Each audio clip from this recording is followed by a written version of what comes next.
Van a revisar sus notas tranquilamente, si creen que debieron sacarse más, debieron sacarse menos, como lo consideren. Tienen hasta el próximo martes para dejármelo saber y con muchísimo gusto lo revisamos y modificamos las notas si es que procede. ¿Todos ven mi pantalla? Sí, profe, ya la Sí. podemos. Sí, profe. Buenísimo. Entonces hoy vamos a ver la introducción hacia la proyección de estados financieros y a la proyección de del desempeño financiero de una compañía. Esto con aras de que ustedes como analistas puedan completar todo el ciclo de descripción histórica de un negocio, de identificación de las tendencias históricas de un negocio y de la comprobación que ustedes tendrán que hacer sobre la capacidad que tendrá el negocio de comportarse de una manera específica en el futuro. Entonces, voy a mostrarles esta primera diapositiva. Sin ánimo de adelantarme, quiero contarles que la sesión de hoy va a estar dividida en dos partecitas, una presentación muy breve, que son estas diapositivas que están ustedes viendo acá, con el ánimo de cerrar el capítulo de análisis financiero que estábamos viendo desde el segundo corte e introducir la prospección y la proyección de estados financieros. Y segundo, vamos a hacer entre todos, un ejercicio que más que un recorderis de lo que ustedes han visto en finanzas avanzadas, en contabilidad avanzada, es también um, diría yo que un asentamiento, una confirmación de esos conocimientos para que nunca más vayan a tener problemas con la proyección de flujos de caja. ¿Listo? Bien, entonces, tal vez no debí decir nunca más, debí decir más bien para que nunca tengan problemas con la proyección de flujos de caja, que es un elemento trascendental en la valoración de los negocios. Bien, bien. Entonces, ahora sí, habiendo dicho eso, empecemos. Ustedes observan aquí en esta diapositiva el segundo corte. Observan en un mapita la intención que tiene el autor y la intención que nacen desde las finanzas corporativas de medir la rentabilidad general del negocio. Y la rentabilidad general del negocio depende de dos conceptos, dos conceptos.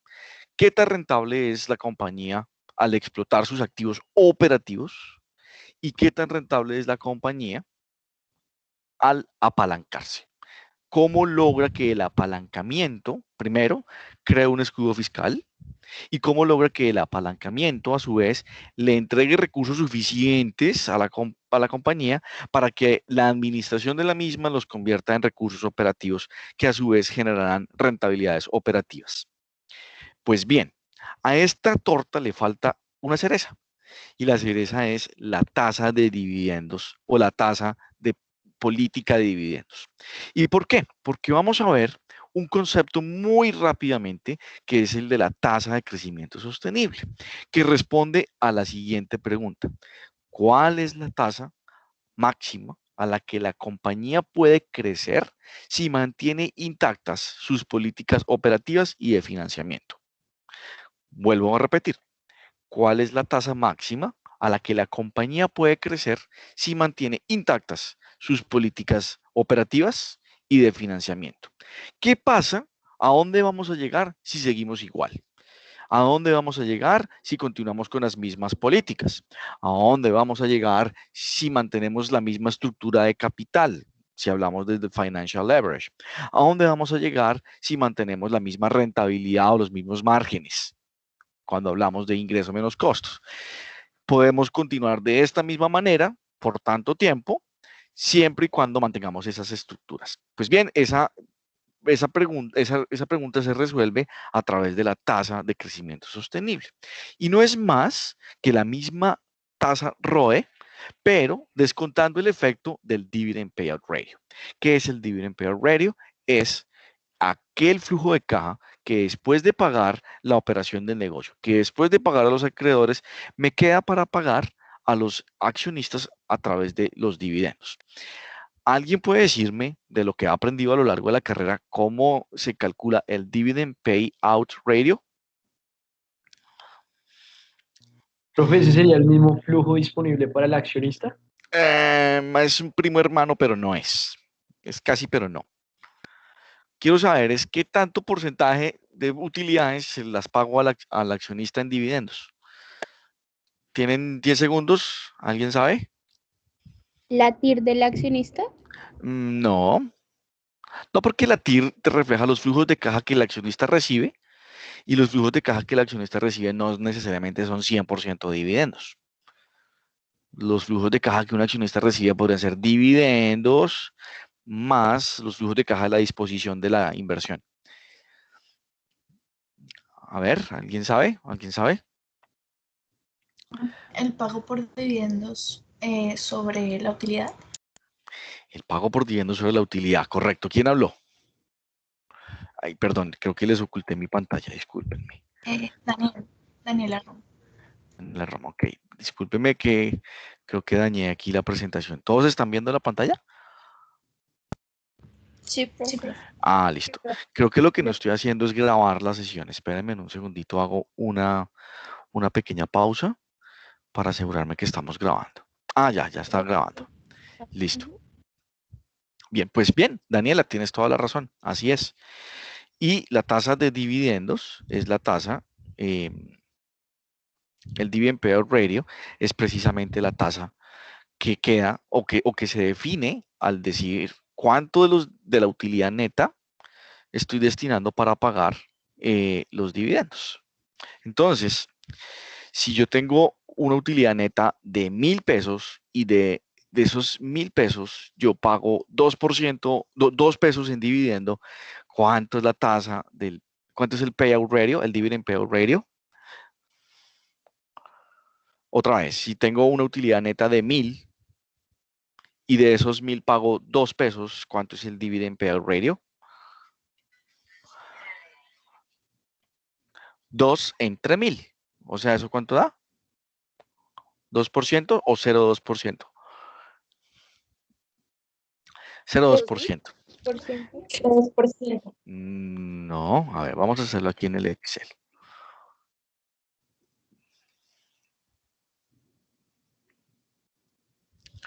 Ustedes tienen una utilidad neta que viene de una cifra meramente contable. 1020, profe. ¿Cómo? 1020. cero. Sí, no, creo que no me hice entender, pero ya vamos por allá. Entonces, si la utilidad es 1,000 y usted define como administración que a sus accionistas le va a pagar 2 pesos, ¿cuánto es el dividend payout ratio? Decimos que el dividend payout ratio es el dividendo que se está pagando dividido la utilidad neta.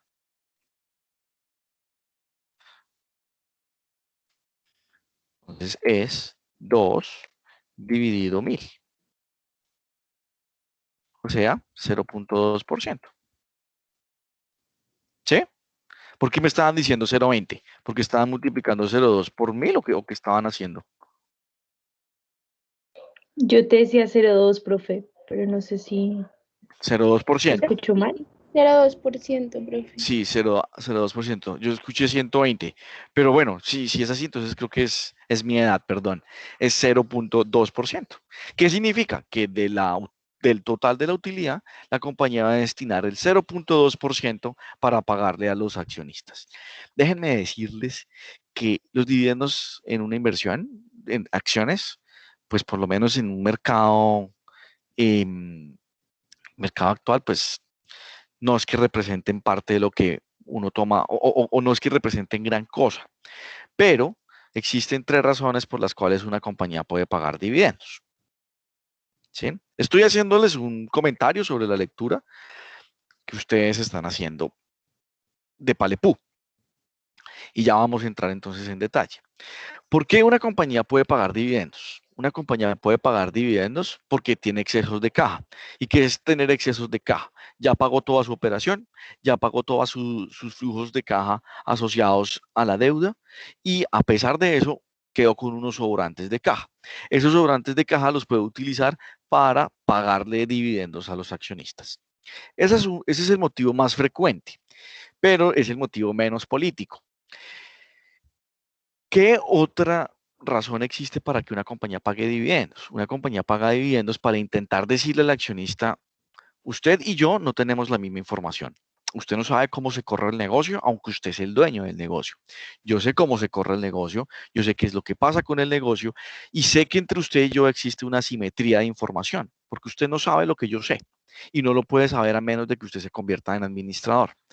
Yo quiero a usted demostrarle que este negocio es próspero y que, y que en este negocio vale la pena invertir. Y por eso le voy a pagar unos dividendos. Eso es una intención mucho más política, mucho más estratégica que el mero hecho de tener excesos de caja. Esa es la segunda razón por la cual una compañía decide pagar dividendos. Y una tercera y última razón es para atraer nuevos inversionistas. De las tres, a mí no me convence ninguna. A mí no me convence ninguna. ¿Por qué no me convence ninguna? Porque en realidad las compañías no valen por la capacidad o por los flujos de caja que entregan como dividendos. Esto hay una muy delgada línea entre lo que es pagar dividendos y lo que es la capacidad de generar flujos de caja para pagar dividendos. Y me explico.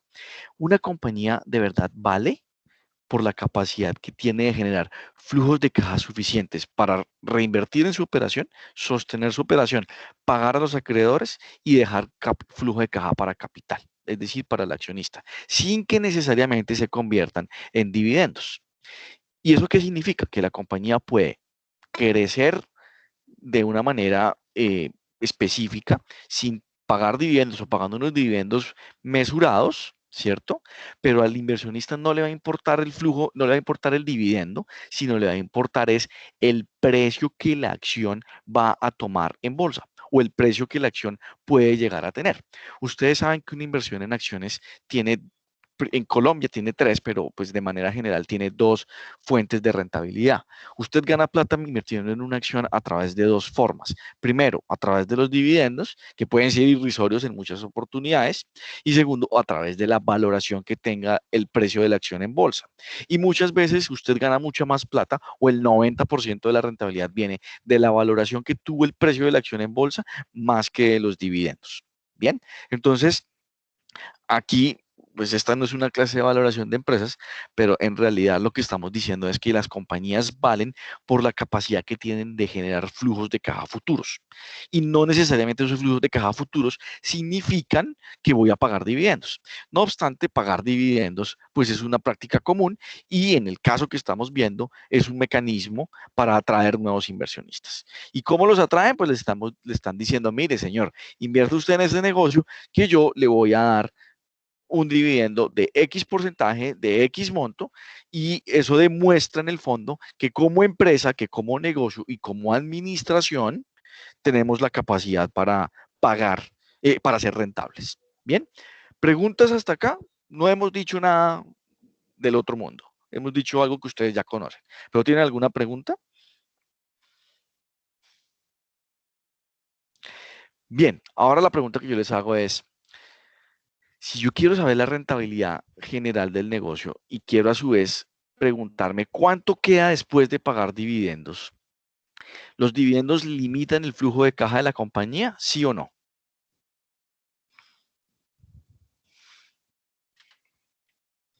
¿De dónde sale la plata para pagar los dividendos?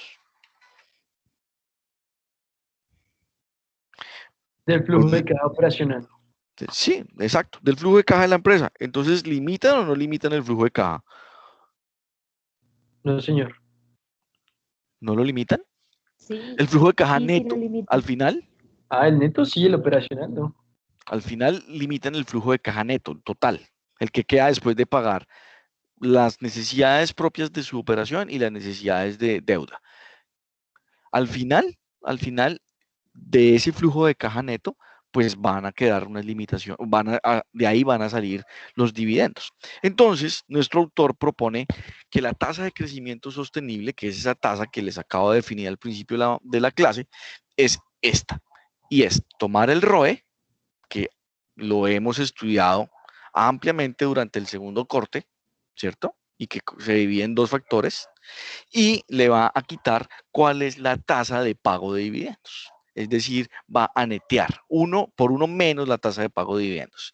En nuestro ejemplo, estaríamos diciendo que 1 menos el 0.02% vendría siendo el multiplicador del ROE para identificar cuál es la tasa máxima a la que la compañía puede crecer hoy, manteniendo sus políticas financieras y operativas intactas. La pregunta es, ¿qué debe hacer una empresa si quiere crecer a una tasa diferente a la registrada en un periodo X, a una tasa de crecimiento sostenible? ¿Qué debería hacer una compañía?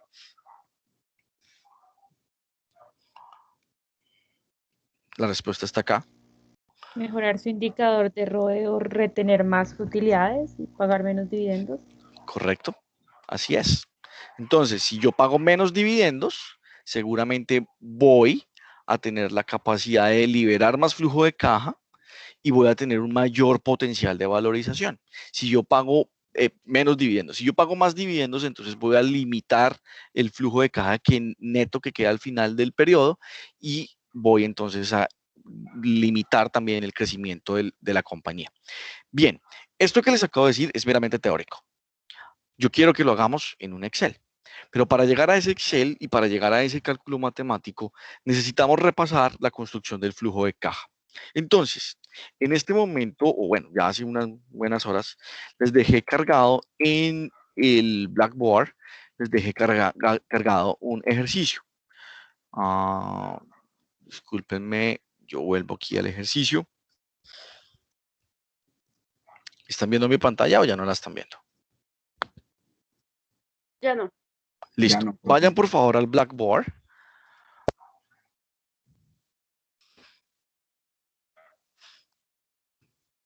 Y van a ir a los documentos de clase. Entonces ya les digo exactamente cómo se llama la carpeta porque ya se me olvidó. La carpeta se llama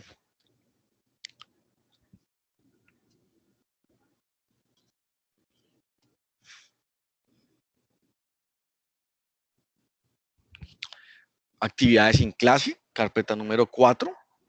Y en el archivo número 8 hay un archivo que se llama flujos de caja. Por favor, descarguen ese archivo.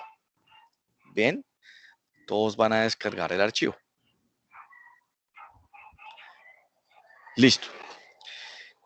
Ahora les voy a mostrar la pantalla.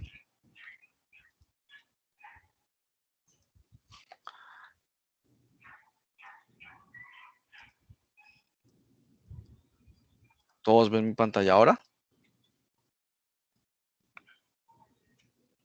Sí, señor. Bien, tienen ustedes 3 estados financieros para 3 años distintos. Tienen su balance, tienen su PIG y son las 8:23. Tienen hasta las 8:43 para construir el flujo de caja del año 1, del año 2 versus el 1. ¿Listo? Del año 1 a 2. Entonces, por favor, construyan el flujo de caja que aprendieron en contabilidad, no sé si fue avanzada, y que aprendieron también en finanzas avanzadas. Y a las 8:43 vuelvo y les pregunto cómo les termino de ir y vamos entonces a unir todas esas experiencias. ¿Listo? ¿Preguntas? No me lo tienen que entregar, lo tienen que tener guardado, hace parte de sus apuntes de clase. ¿Listo? Entonces, 8:24, entonces 8:44, por favor.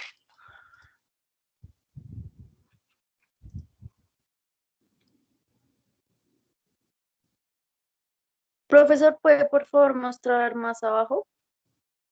Si quieres entrar en detalle, esto está en la carpeta de documentos del curso, documentos de clase, para que lo puedas descargar. Gracias.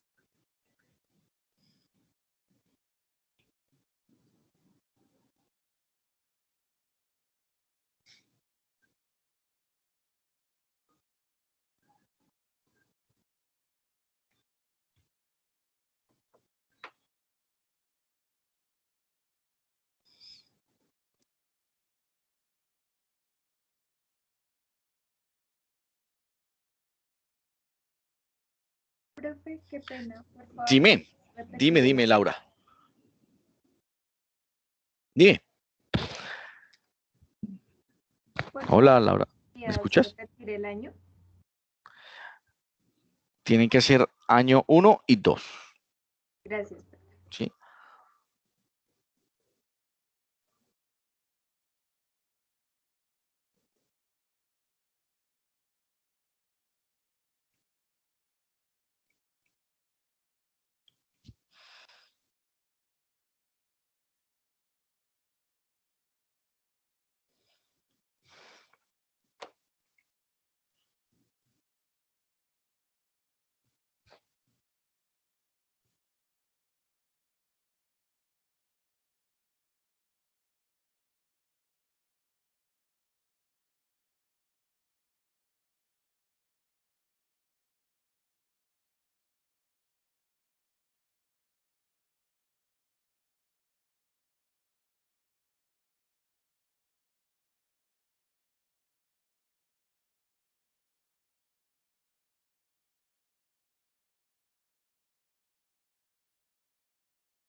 ¿Cómo van, chicos? ¿Necesitan más tiempo? Porque la idea es que alguien al azar va a mostrarnos su flujo de caja.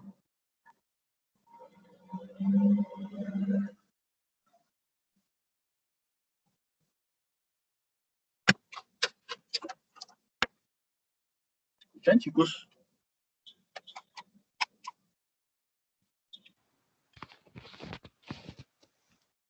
No se fueron de break. ¿Me escuchan? Sí, profe, Sí, profe. todavía no. ¿Necesitan más tiempo? ¿Van bien? Quiero tomar el Eh, pulso del proceso. Ahí vamos. Profe. Bueno, no interrumpa, profesor. Ya entendí.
Listo, chicos, ¿cómo les fue?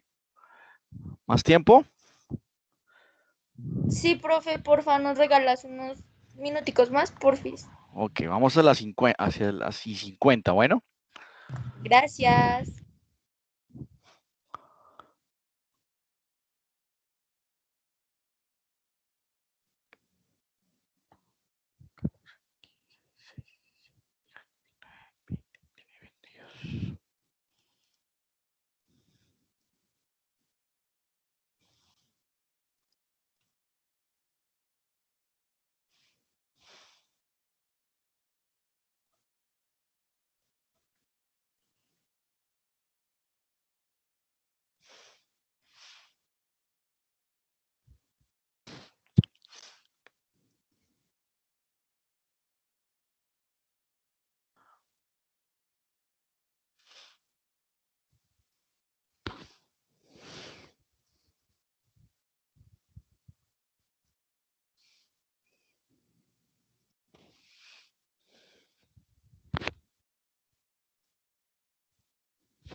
Ajá.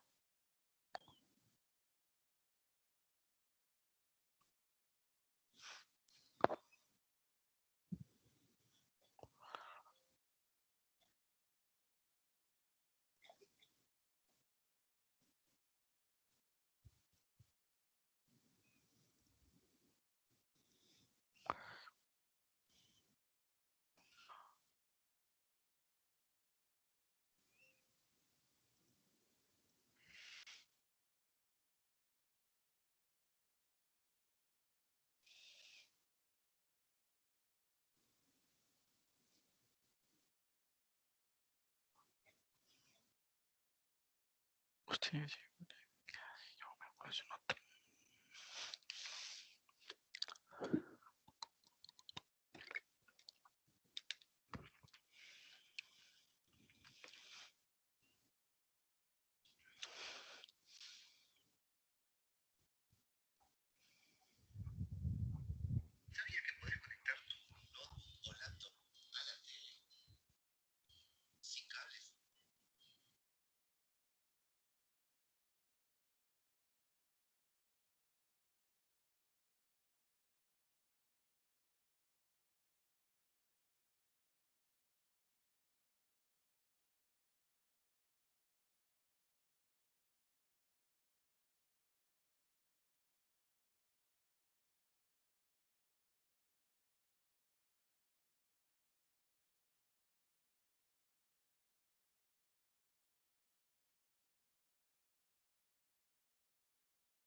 Listo, chicos. Antes de empezar, entonces vamos a hacer la rifa de quién le va a tocar mostrarnos su flujo de caja.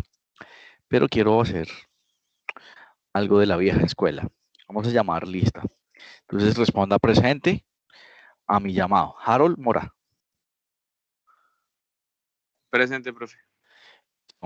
Diana Rivera. Catherine Méndez. Diana Betancourt. Nadia Ocampo. Laura Saldarriaga. Presente, profe. Ana María Flores. Presente. María Fernanda Puertas. Presente, profe. Listo. Valentina Palacios. Angie Villanueva. Profe, presente, Valentina Palacios. ¿Quién me dijo presente? ¿Angie Villanueva? Y Valentina. Listo. ¿Y Valentina Palacios también? Sí, señor, presente. Listo. Karen Tiusaba. Muy bien. Jason Becerra. Presente, profe. Lizeth Navarro. Presente, profe. Oscar Carvajal. Presente, profe. O Daniel Bustos.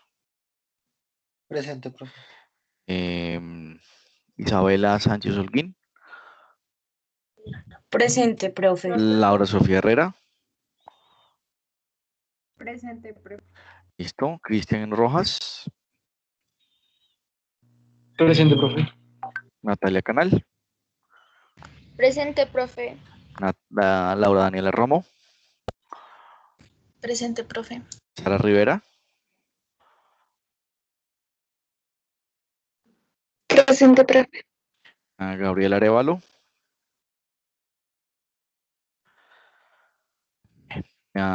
Catalina Mojica. Presente, profe. Paula Grimaldos. Presente, profe. Sergio Delgado. Presente, profe. Sebastián Álvarez. Presente, profe. Nadia Rodríguez. Presente, profe. María Paula Correa.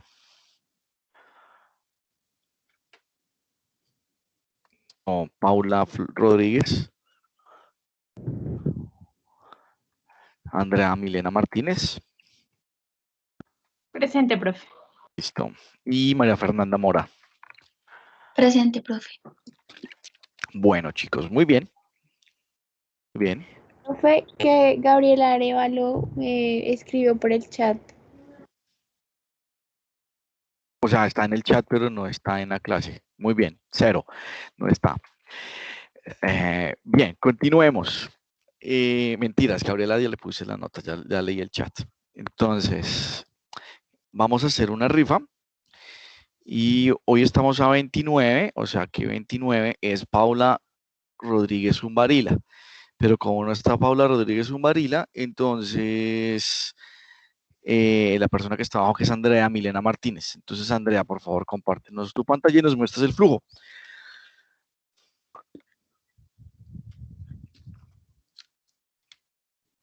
¿Ya no está presente Andrea Milena?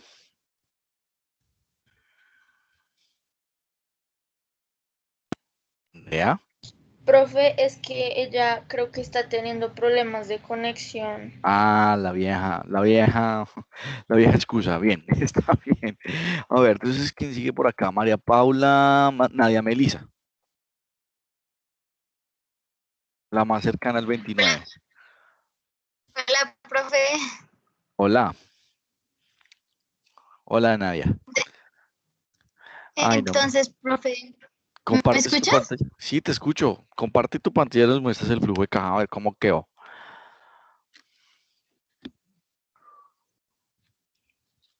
Dale, profe. Ya voy a compartir. Lo que sucede es que de pronto mi internet es un poquito malo, Tranquila. pero se demora un poquito en cargar. Vale. ¿Vieron la noticia de que ETV está teniendo fallas a lo largo del país? No sé si se hace TV, pero pues grave la Profe, situación. todos están teniendo fallas. Está Desde muy hace un año, malo. desde hace un año y medio. Pero sí tienes razón.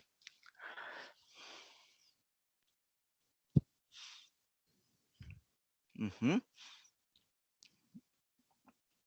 ¿Y te Profe, cuadró? ¿ya Sí, ya la ves el vemos. archivo? Sí, lo veo. Sí, sí, profe, me cuadró. Lo hice por el método indirecto. Ok, perfecto. Muéstranos un poco. Entonces, dale. Espérate, lo agrando un poquito. Listo. Entonces, pues al principio utilizamos cogí la utilidad neta, que era la del año 2. Y le Sí, empezamos a tomar las que no representan el efectivo. Entonces, era la depreciación, la amortización, el impairment en inventarios, el de cuentas por cobrar y la provisión de impuestos. Y eso ajá. dio la utilidad líquida. ¿Qué fue la suma de todo esto?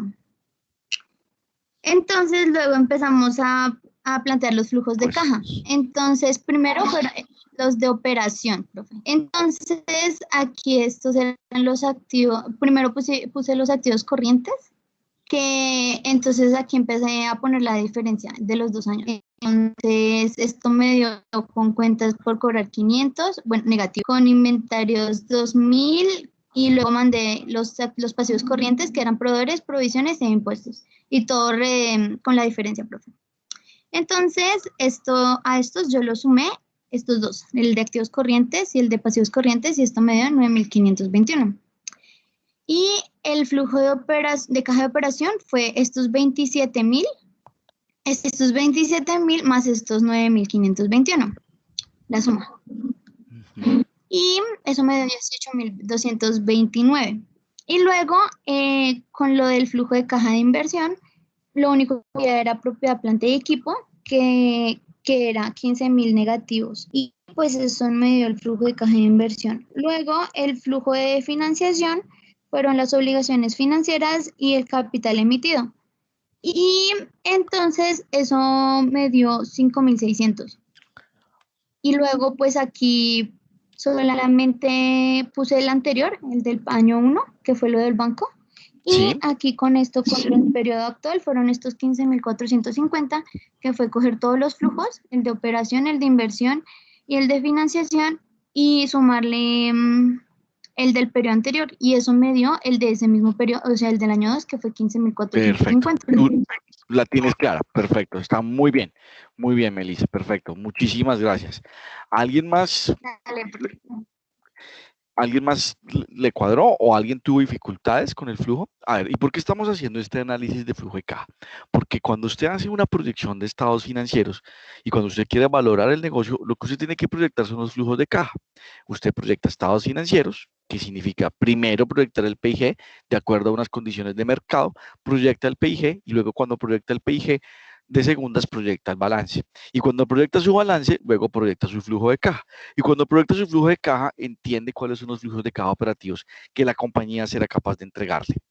Cuando usted proyecta los flujos de caja operativos, los trae a valor presente y va a conocer el valor de la empresa, el valor de los activos, que después de quitarle el valor del presente de los flujos de caja de la deuda, pues va a llegar al valor del equity, que dividido entre el número de acciones le va a dar el número de acciones. Y eso es toda la valoración de empresas. Nosotros vamos a hacer el 70% de ese proceso.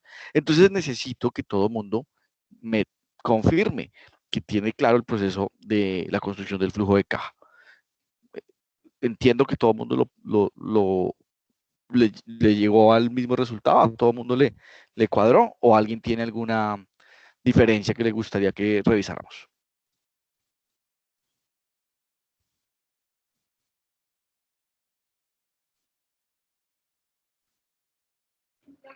Profe, pues, o sea, ya viendo el de Melissa, como que ya lo corregí, pero siento que sí sería bueno que si nos das una explicación, creo que sí, porque algunas personas vieron fue como las otras materias como hace bastante tiempo, o para como refrescar un poco como los temas. Pues me parece.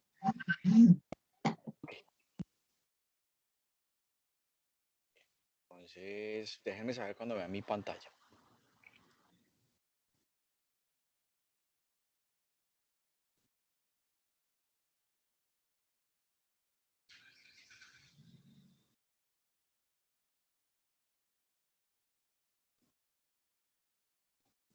¿Ya la ven?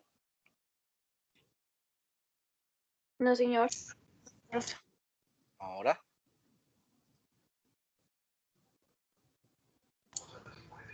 Sí, profe. Listo, bien. Entonces, ¿qué vamos a hacer? Vamos a hacer el flujo de caja desde una manera deductiva, desde una lógica general, y luego nos vamos a encargar de clasificar las actividades.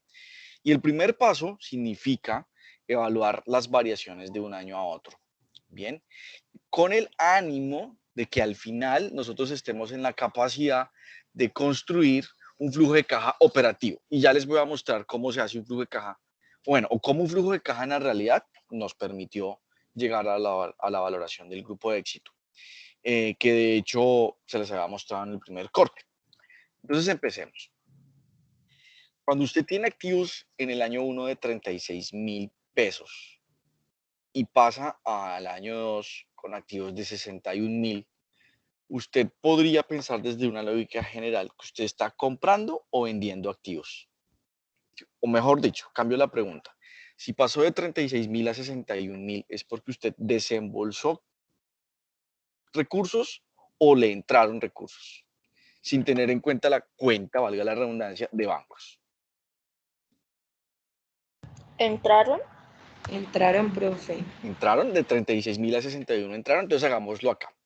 Si usted tenía cuentas por cobrar de 1.500 y luego pasaron de 1.500 a 2.000, ¿es porque le entró flujo de caja o le salió flujo de caja? Le salió porque básicamente como que no estoy teniendo en cuenta, o sea, como que realmente en dinero pues no entró a la empresa. Exactamente, es dinero que no entró a la empresa, que eso es sinónimo de decir, no, lo tuve que sacar o no lo pude tener. Hagámoslo ahora con esta cuenta que es más clara. Inventarios, de 2.500 pasamos a 4.500. ¿Es porque salió caja o entró caja? Salió para comprar los inventarios. Exactamente. Entonces, yo voy a hacer la resta entre la columna C y la columna D. Es decir, voy a restar C menos D para todos los activos. ¿Listo? Y voy a llegar a unas variaciones generales. ¿Listo? Bien, ese es el primer paso. Sacar las variaciones con esa lógica. Para todas las cuentas. ¿Claros hasta acá? ¿Preguntas? Bien, entonces dígame cómo sacar la de pasivos. ¿C menos D o D menos C? D menos C, profe. ¿Y por qué? ¿Cuál está sacando la de pasivos? Sí. Pues vas a sacar la variación, ¿cierto? Acá. Pues por eso, restas el año 1 menos el año 2, ¿no? Es decir, si de 2.000 pasé a 3.000, ¿es porque pagué o porque me pagaron? O porque me prestaron. ¿Qué pasa si yo tengo... Me prestaron. Entonces, si me prestaron es porque me dieron plata o porque yo saqué plata. Porque me dieron plata. Listo. Y eso se entiende como una salida de recursos o como una entrada de recursos. Una entrada. Una entrada. Como una entrada de recursos. Entonces, en el pasivo yo hago todo lo contrario. Yo resto D menos C.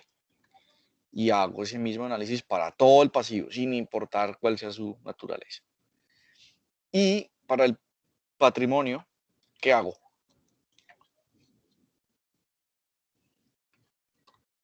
El patrimonio es otro pasivo, solo que es un pasivo de la compañía con el accionista, entonces tiene exactamente la misma lógica.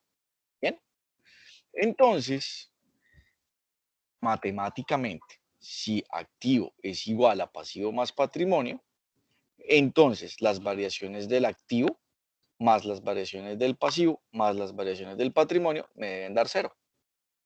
¿Sí o no? A esto le llamo una prueba de integridad. Si activo es igual a pasivo más patrimonio, entonces las variaciones del activo más las variaciones del pasivo más las variaciones del patrimonio me tiene que dar 0.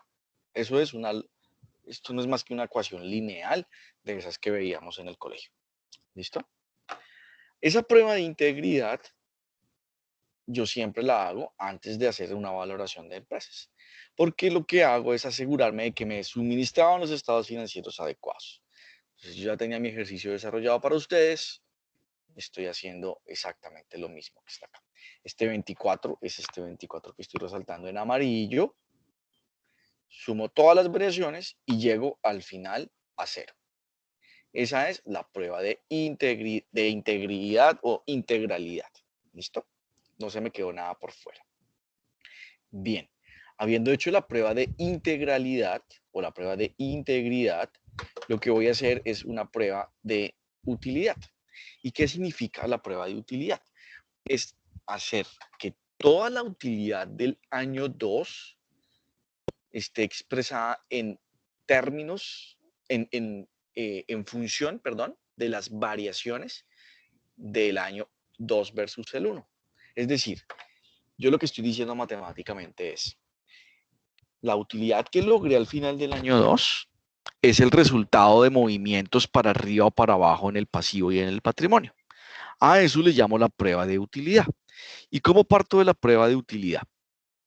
Si la utilidad a la que yo llegué acá es el resultado de estos dos movimientos, entonces yo debería decir que la prueba de la utilidad del año 2 es el resultado de tomar la variación del activo, que ya la encontré, sin tener en cuenta el movimiento de bancos, es decir, tomo todos los movimientos del activo que estoy resaltando aquí en color azul, todos los movimientos del activo que estoy resaltando en color azul, no tomo en cuenta los movimientos del banco, luego tomo todos los movimientos de mi cuenta de pasivo y luego tomo en cuenta todos los movimientos de mi cuenta de patrimonio que hayan sido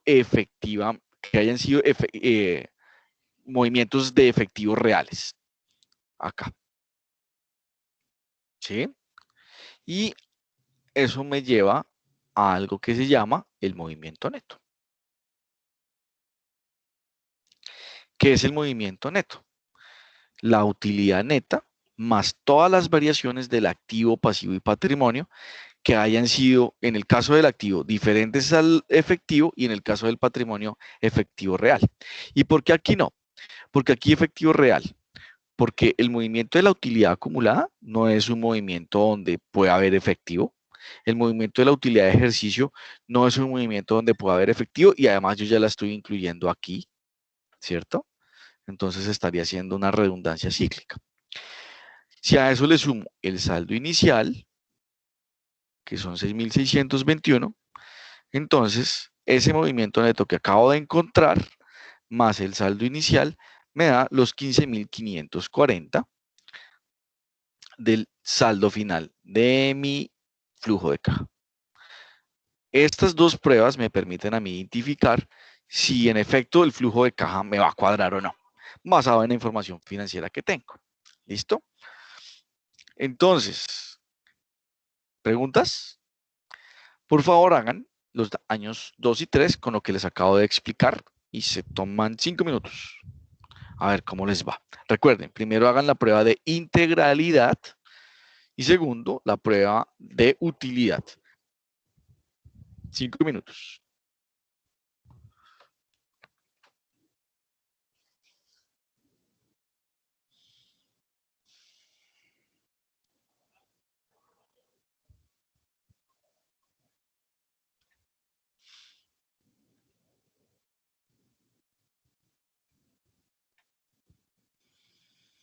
Ay, Dios.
Ok, chicos, ¿cómo les fue? ¿Llegaron al 0 de acá? ¿Al check?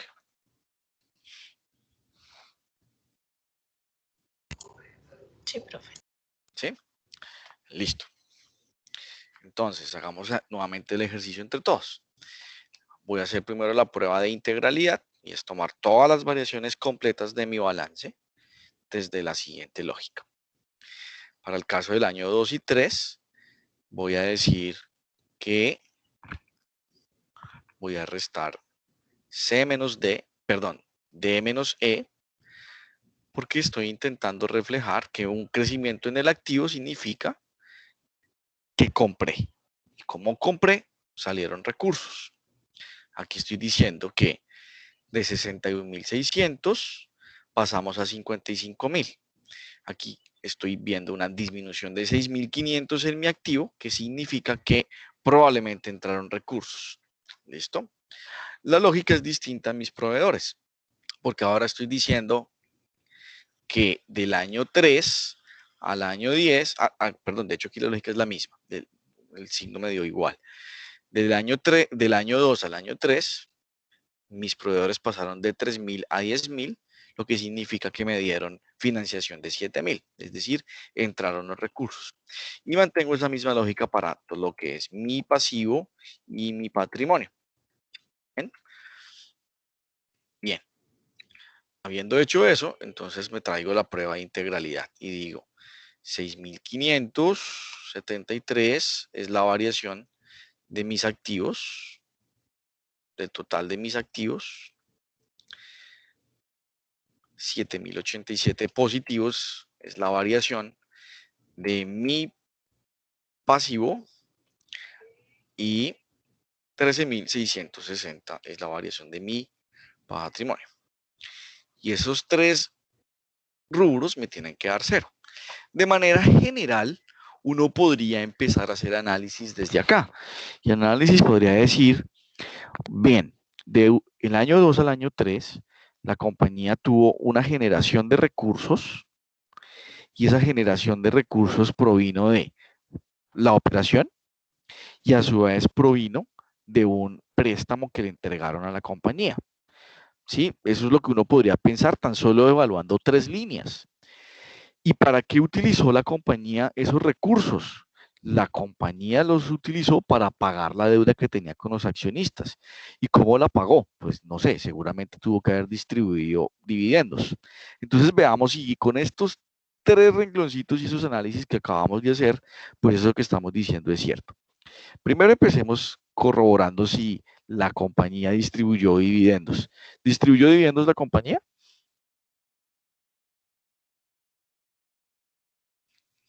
Díganme acá. ¿Distribuyó No, profe, dividendos? no. Entonces, ¿qué fue lo que pasó en la compañía para tener un menor valor de patrimonio o un menor valor de la deuda? Hubo una pérdida en el año 3, ¿no? Hubo una pérdida en el año 3. ¿Y qué pasó con la utilidad acumulada?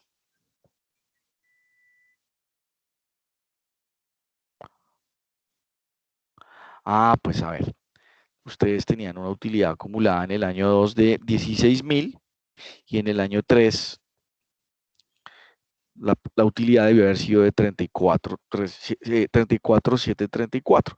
En efecto, usted no distribuyó dividendos, pero lo que está sucediendo es que todos los recursos que usted consiguió los destinó para una operación que generó pérdida. Financieramente esto no significa más que pues fue un año malo, pero que puede ser un año en el que más adelante, o que puede ser el principio de un periodo en el que la compañía va a revertir la operación. Entonces, pues el análisis hasta acá no puede ser lo suficientemente ácido como para poder, o no te permite identificar claramente qué es lo que pasa, pero sí te permite a ti de manera general identificar los aspectos clave. Entonces ya identificamos el aspecto clave en patrimonio y es que la compañía sufrió una pérdida importante durante el año 3. Ahora, veamos los movimientos de pasivo. ¿Qué es lo que está justificando la mayor cantidad de los recursos? El movimiento del pasivo.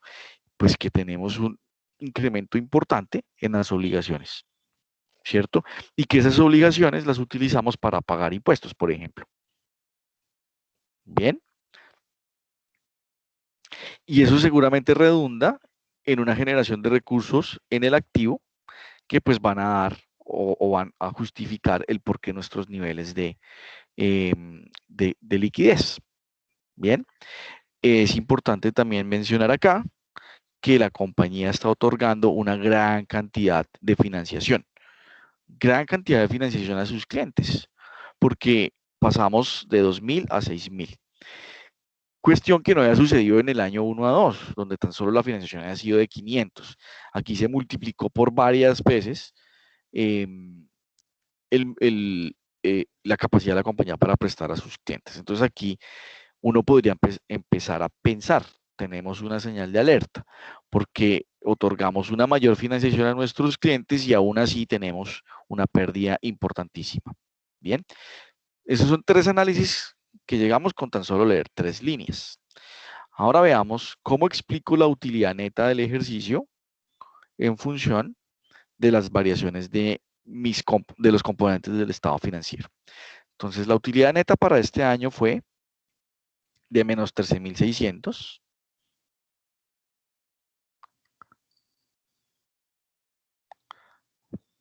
¿Listo? La variación del activo de cuánto fue? De 6.500, ¿cierto? ¿Estoy haciendo bien? Listo. Lo estoy haciendo bien por lo que ustedes me dicen. No, profe. ¿No? ¿Por qué no? Porque se supone que ahí no tenemos que tener en cuenta la variación en bancos. Exactamente. Entonces yo solamente tengo en cuenta la variación de todo el activo menos los bancos. Bien. Ah, esto me dice ahora un poquitico más. Esto me dice un poquitico más de la verdad. Variación del pasivo y variación del patrimonio. Pero la variación del patrimonio, ¿cuál tomo? Los 13.600. No, Veamos. profe, solo el capital. Solo el capital. ¿Y por qué solo el capital?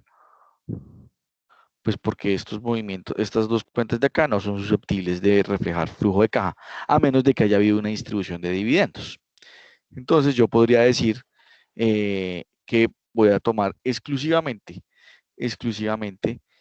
el valor del capital. Y vamos a ver cómo luce eso.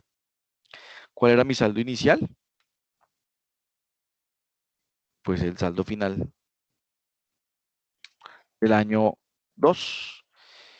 Y al final, menos 6.000 más 15.450 me dan los 8.000 del año 3. Con estas dos pruebas, yo ya sé que puedo cuadrar mi flujo de caja. Ahora ustedes dirán, profesor, pero al final de cuentas usted no me terminó explicando cómo es el flujo de caja. Pues es muy sencillo. El flujo de caja está inmerso acá. ¿Qué es lo que tiene que hacer usted? Hacerle un zoom a cada uno de estos movimientos. Entonces, ¿cuáles son todos los movimientos del activo que me reflejan los 40? ¿Cuáles son todos los movimientos del pasivo que me reflejan los 7.087? Y de esa manera continúa hasta justificar el movimiento neto de 6.600. Y ya pueden utilizar el modelo, por ejemplo, que Nadia nos estaba mostrando hace unos minutos antes de empezar con esta práctica. Bien, podrían hacer otra cosa. Si estos movimientos que están acá son los mismos movimientos que están acá, pues ustedes podrían empezar a clasificar. Cuentas por cobrar es un movimiento de operacional. El impairment de cuentas por cobrar es un movimiento operacional, solo que ahora tendría usted que preocuparse por la clasificación correcta. En finanzas corporativas, usted deberá preocuparse por primero resaltar cuáles son los movimientos de la operación, porque en realidad esos son los que a usted le importa. ¿Preguntas hasta acá antes de que pasemos a un ejemplo real de la operación?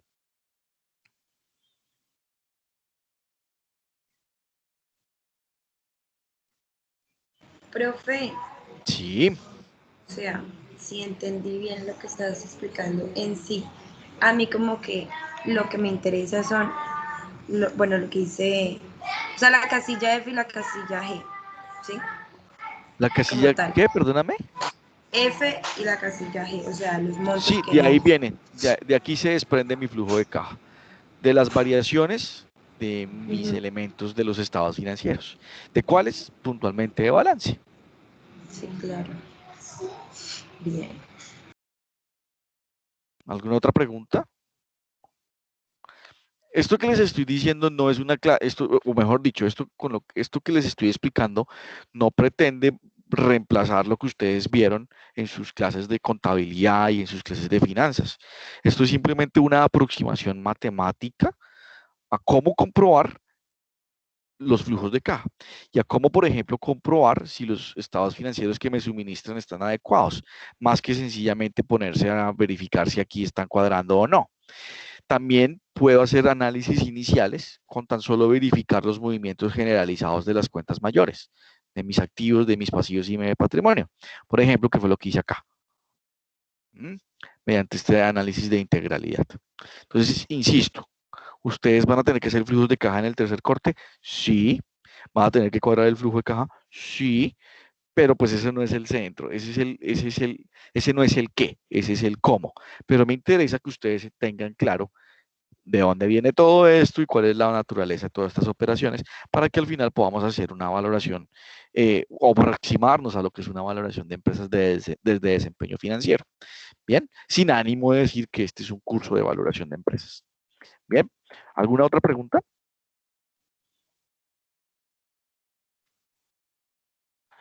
Bueno, si no hay más preguntas, entonces vamos a mostrar un ejemplo de la realidad. Pero antes de eso, quiero contarles cuál es la lógica del ejemplo de la realidad. Vamos aquí a confiar nuevamente en mi balance improvisado y vamos a decir que primero yo quiero obtener los flujos de caja operativos que vienen de mis activos operativos, ¿cierto? Y a esto le voy a tomar el valor presente o le voy a sacar el valor presente a estos flujos de caja operativos. Luego le voy a restar los flujos de caja de la financiación.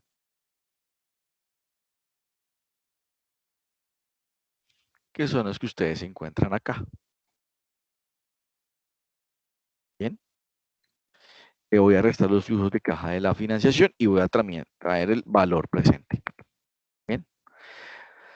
El resultado van a ser flujos de caja a capital, que son los flujos de caja, este es el resultado, o esa resta. Este resultado después lo voy a dividir entre el número de acciones y voy a saber el precio por acción.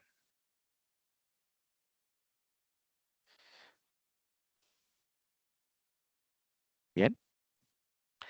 Entonces, este verde es este verde que está acá. Y eso es anaranjado, rosado, es el que está por acá. Entonces empiezo evaluando mi flujo de caja operativo generado por todos los activos operativos, por eso no estoy tomando en cuenta todos mis activos, si estoy dejando solamente los flujos de caja operativos. Luego le resto los flujos de caja de la financiación y debería llegar entonces al verdadero valor del precio por acción, que eso es lo que pretendemos hacer con esta clase, al final de cuentas. Bien, ojo, insisto, no es una clase de valoración de empresas, pero vamos a tocar los límites, los linderos de esos conocimientos. Bien, estos flujos de caja, pues como les decía la clase pasada, en realidad corresponden a la proyección durante un periodo que denominamos periodo de estabilización y luego hacemos un periodo de crecimiento perpetuo que las finanzas corporativas no lo llaman perpetuo, sino lo llaman un periodo de o un valor terminal, la suma del periodo de estabilización más el periodo más el valor terminal, pues usualmente me permiten llegar a este valor presente que está acá. ¿Listo? En los flujos de caja de la deuda no tengo valores terminales, los tengo usualmente es en el flujo de caja operacional. Este flujo de caja menos este flujo de caja, si lo traigo a valor presente, es equivalente a tomar el valor presente de los flujos de caja operativos menos el valor presente de los flujos de caja de financiación y voy a llegar exactamente al mismo resultado. Bien, ¿por qué es importante construir los flujos de caja?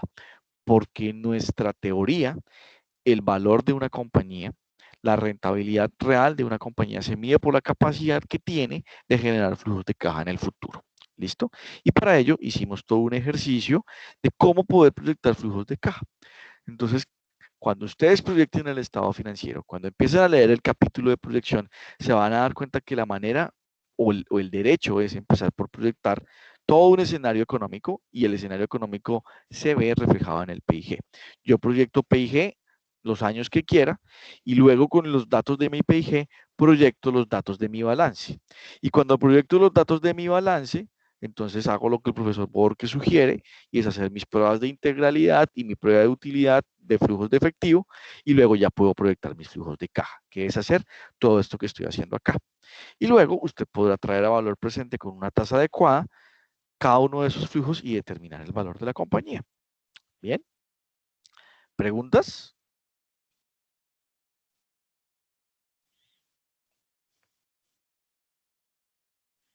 Muy bien, muy bien. Espero que todos estén entendiendo. Y si tienen alguna duda, pues por favor no duden en contactarme o interrumpirme. ¿Listo? Para finalizar la clase de hoy, quiero mostrarles un ejercicio que les había mostrado hace un tiempo en el pasado. En el pasado, primer corte, en realidad, para ser puntual. Yo me estaba como emocionando mucho y quería mostrarles a ustedes qué es lo que podría llegar a suceder con un ejercicio de valoración.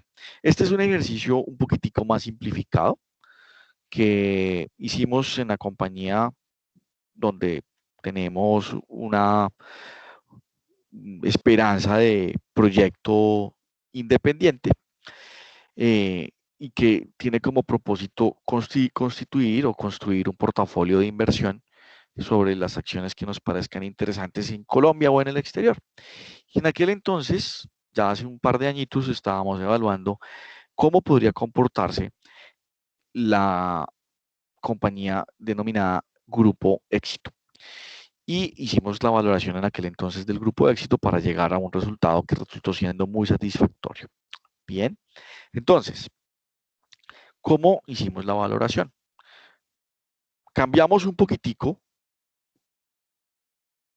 esta aproximación que les expliqué acá y nos centramos exclusivamente en preocuparnos por cuáles podrían ser los flujos de caja operativos que la compañía podría llegar a tener. Entiéndase flujo de caja operativo, lo que genera por ventas, lo que genera por capital de trabajo, lo que se requiere de capital de trabajo, lo que se requiere por CAPEX, ¿cierto? Y proyectar solamente esta primera sección. Y no nos preocupamos por proyectar un flujo de caja asociado a la deuda, sino sencillamente pensamos que el valor que está contabilizado aquí en la deuda corresponde al valor razonable de la misma. Y desde la teoría, desde la naturaleza de valor razonable, yo podría entender que si el valor razonable de la deuda es el que está siendo reflejado acá, pues en últimas este monto que está apareciendo en los estados financieros del Grupo de Éxito en el pasivo, pues corresponde al valor presente de los flujos de caja futuros asociados a la deuda. Entonces, en realidad lo que hicimos fue tomar el valor presente de los flujos de caja operativos y le restamos el valor contable de la deuda. Porque partimos del supuesto de que el pasivo está contabilizado por su valor razonable. Y llegamos a un resultado, como les decía, muy interesante. Bien, ¿cuáles son los inputs de nuestra valoración? Sin ánimo de decir, insisto, quiero ser muy cuidadoso con esto, de que esta es una clase de valoración. Con esto simplemente quiero darles la introducción de cuáles son los componentes importantes que ustedes deben tener en cuenta al momento de hacer la proyección de estados financieros y que van a encontrar en su lectura. Primero, nos preguntamos, ¿tiene esta compañía la capacidad de hacer crecer su ingreso operativo como lo vino registrando en los periodos pasados? ¿Será que la compañía puede mantener exactamente los mismos márgenes? ¿Será que la compañía tiene un moat? Y si tiene un moat, ¿lo puede mantener? ¿O será que la compañía no tiene un moat y lo puede llegar a tener? Entonces, hemos supuesto que la compañía crecerá a una tasa anual del 3%. Esto fue antes de la pandemia, sin imaginar lo que iba a llegar a suceder, y consideramos que el periodo de estabilización iban a ser 10 años.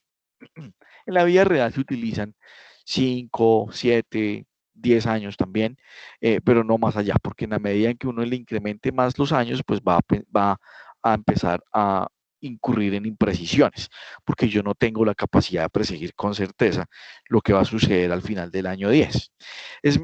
Y se lo digo de otra manera más cómica. No tengo la menor idea de lo que va a pasar mañana, mucho menos de lo que va a pasar en 10 años. Pero, pues las finanzas me dicen, pero usted podría presupuestar que mañana le va a pasar algo muy parecido a lo que le ha venido sucediendo durante los últimos días. Entonces, usted ha hecho un análisis de mercado y se ha preocupado por preguntarse cuánto cree que la compañía puede llegar a crecer. Nosotros pusimos una cifra muy plana y dijimos que puede llegar a crecer el 3%. ¿Alguien sabe por qué el 3%? ¿Se acuerdan de sus clases de economía colombiana? Introducción a la economía. ¿Por la inflación? ¿Y qué tiene que ver el 3% con la inflación? Pues igualmente la inflación pues es un incremento generalizado de precios, entonces como el precio está directamente relacionado pues con Ajá. la venta de los bienes, sería un buen Sí. indicador financiero. Sí, pero no responde. Me estás hablando tú, Lady, ¿cierto? Ese 3% es la meta del Banco de la República para mantener la inflación en ese 3%. Exactamente. Que los bancos centrales de la gran mayoría de los países de la OCDE, bueno, de varios países ya, que no necesariamente están en la OCDE, por ejemplo, se han puesto como meta de inflación tener el 3%. Es decir, ellos consideran que una inflación del 3% es una inflación buena. Entonces, nosotros partimos de un supuesto simplista y dijimos, pues vamos a hacer que los ingresos del grupo de éxito crezcan al menos en la inflación. Y nos preocupamos entonces por colocar en cada uno de los años proyectados el 3%. Entonces, partimos de cifras históricas en el 2018 y los multiplicamos a todos por 1 más la inflación. Esto sin ánimo de decir que lo que me respondiste, Lady, está equivocado. En efecto, es por la inflación, pero la respuesta un poco más, digamos que aterrizada, es porque el Banco de la República ha puesto como meta de inflación el 3% con un umbral del 1%. Es decir, una inflación ideal podría ser entre el 3 y el 4 o entre el 3 y el 2. Perfecto. Entonces hacemos crecer nuestro ingreso. Cuando hacemos crecer nuestro ingreso, consideramos que este ingreso genera unos impuestos operativos, es decir, genera un tax al 30%, el 33%, que de hecho para aquel entonces no teníamos una reforma tributaria en vivo que decía que iba a disminuir. Aquí de hecho la disminuimos, ¿cierto? Y tomar los ingresos de las ventas menos los impuestos operativos me permite llegar a una aproximación de lo que sería mi net operating profit menos los impuestos operativos, ¿cierto? Entonces esto quiere decir que yo estoy llegando a un PIG sin tener en cuenta los otros gastos de administración, sin tener en cuenta los gastos de financiación. ¿Bien? ¿Preguntas hasta acá?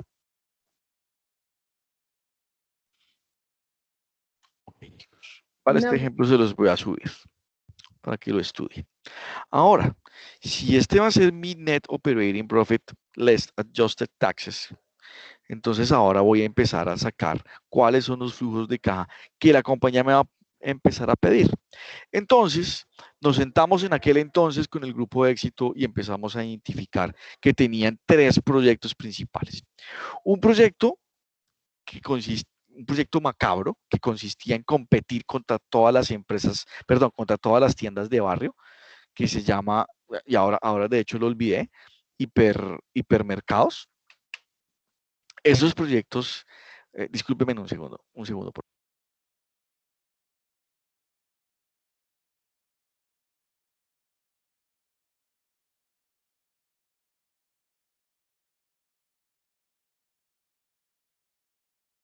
disculpen chicos. Entonces, como les venía diciendo, eh, los, lo- los flujos de caja que ahora vamos a empezar a ajustar corresponden a todas aquellas operaciones que nosotros en el momento de la valoración pensábamos que iba a requerir el negocio. ¿Y qué pensábamos que iba a requerir el negocio o qué identificamos que requeriría el negocio? 3 proyectos importantes. Primero, el proyecto del grupo de éxito por acabar por completo con las tiendas de barrio, creando tiendas de ventas al por mayor, como si fuesen, como si intentaran favorecer a los tenderos, que en este momento olvidé por completo su nombre, pero era más o menos como hiper tiendas o hiper ahorro, no recuerdo exactamente su nombre.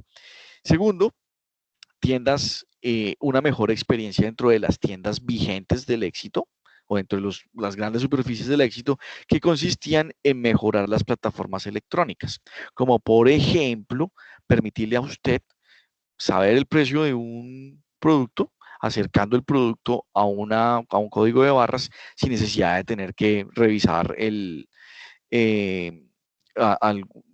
revisar una etiqueta. Segundo, hacerle vivir una experiencia completamente distinta donde usted podría ir a tomar cerveza, podría sentarse a leer el periódico mientras su familia, por ejemplo, hacía mercado. Ese era el segundo proyecto. Y el primer proyecto más importante que de hecho hoy la República acaba de decir que van a reaperturar era el de los Éxito Wow. Ese era el de Éxito Wow. El el proyecto más importante era a través de sus tiendas Carulla, donde iban a ofrecer unos productos de mayor calidad para un nicho de mercado de mayores ingresos. Entonces, si usted se iba hacia la 116 en la Pepe Sierra, se iba a encontrar con un Carulla que iba a tener unas lechugas o iba a tener una venta de verduras con una característica diferente, como usted lo podía encontrar en el éxito wow, en el éxito convencional, ¿cierto? Esos eran los 3 proyectos que en su momento identificamos y por ello encontramos estas necesidades de CAPEX, ¿cierto? Bien, este es un mero ejemplo, porque pues en realidad tenemos de por medio información confidencial.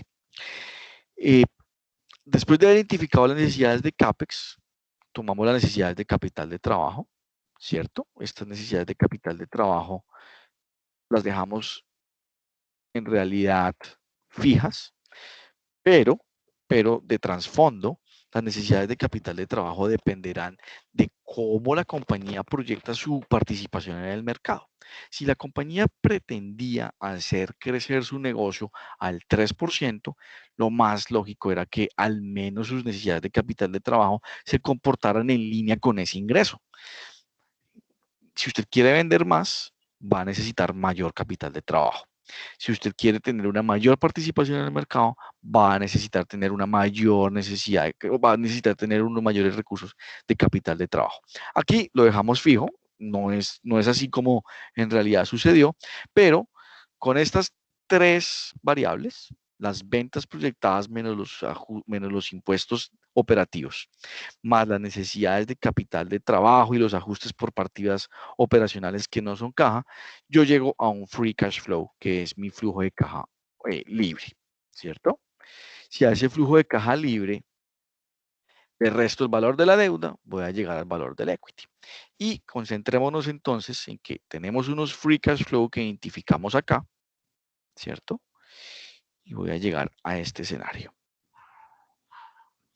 El valor presente de mi free cash flow es el que ustedes encuentran aquí, trayendo a valor presente 10 años a una tasa del 9%, que era una tasa relativamente alta, más un terminal value, que consistía en tomar el último flujo de caja traído a la tasa de rentabilidad menos G. Esto nos daba más o menos que el valor de la compañía eran de 3.700 billones de pesos. Voy a quitar esto de acá un segundito. Y de eso, 2.400 millones de pesos justificaban ese valor. Es decir, El terminal value justificaba el 65% del total de la empresa. Pero a eso hay que tener en cuenta que como este estado financiero es un estado financiero separado, el estado financiero separado no me estaba capturando cuánto era el valor de la inversión del éxito en una compañía que se llama GPA, Grupo Pão de Azúcar, en Brasil, que en realidad ahora es el dueño del Grupo de Éxito en Colombia. Si yo sumo los activos operativos de GPA a todos los activos operativos del Grupo de Éxito en Colombia, llego a que el valor de la empresa era de 12 billones de pesos.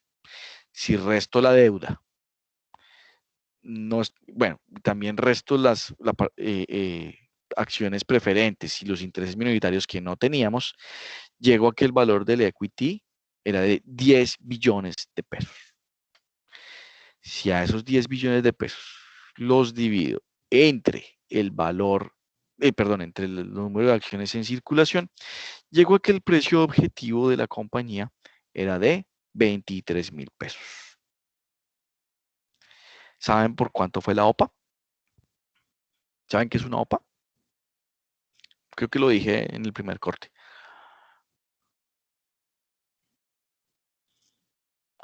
Una OPA es una oferta pública de adquisición, que es básicamente una declaración de un tercero que dice, quiero comprar más del 5% de las acciones en circulación de una compañía.